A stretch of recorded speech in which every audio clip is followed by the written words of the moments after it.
So I forgot to film the machining process, sorry, but basically it went on the CNC machine like this one here.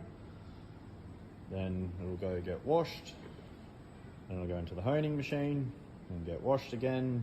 Then we'll get sort of checked, measured, and then we'll start assembly. So I'll just put it over here so we can quickly film it.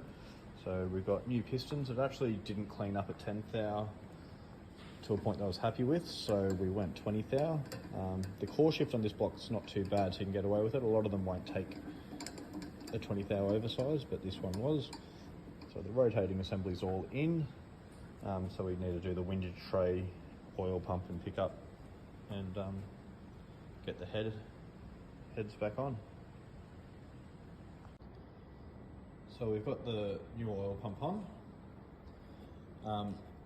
So you'll remember me saying it had the milling kit on it before, and the O-ring's what petrified and has caused this engine failure. So genuine oil pump, which is actually made by Melling anyway. So there's nothing wrong with the oil pumps. The issue is with the O-ring. So genuine O-ring, and we're pulling apart engines that are 15, 20 years old, and the O-ring is still soft, whereas all the ones with whatever O-ring has been going out with those Melling kits, after 12 months or so they are going hard and causing problems. So nothing wrong with the oil pump, just get yourself a genuine O-ring.